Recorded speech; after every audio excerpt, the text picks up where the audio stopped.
I didn't think much of today's animation in the first few seconds, but then... Go below to watch it before I spoil it.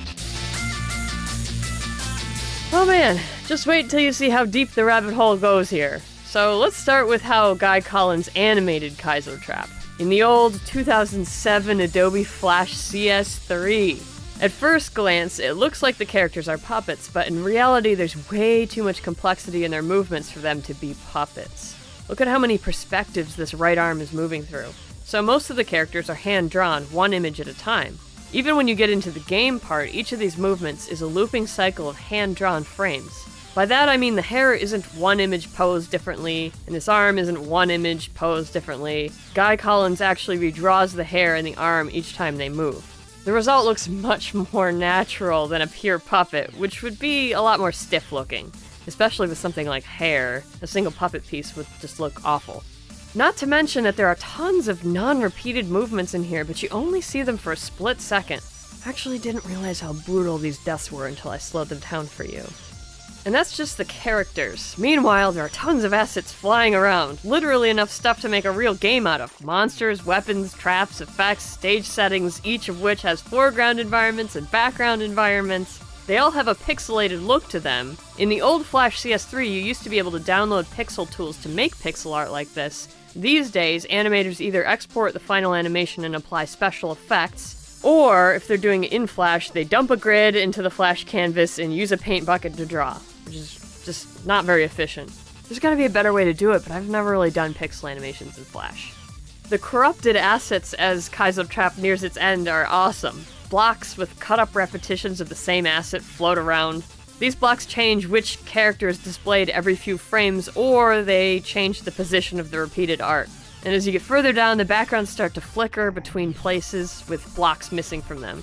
Easy to do, just involves a lot of moving stuff around and knowing how to make something look like it is corrupted in the first place.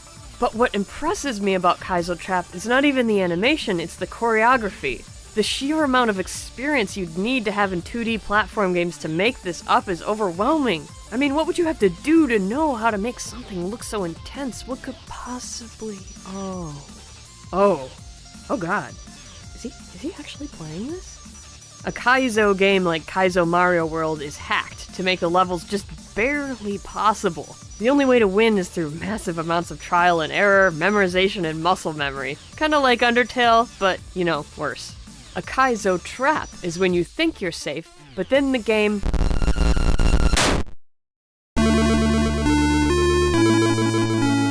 does something to kill you because you let your guard down. The only way to win a Kaizo Trap is to die the first time and be ready for it the second. And now you see why Guy Collins' animation is called Kaizo Trap.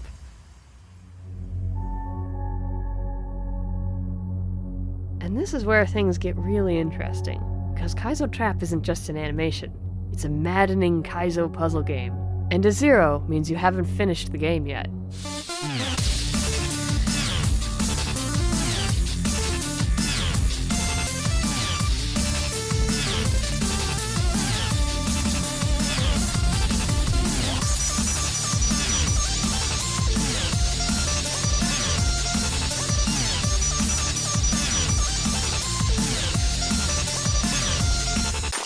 Hi, post-credits pack.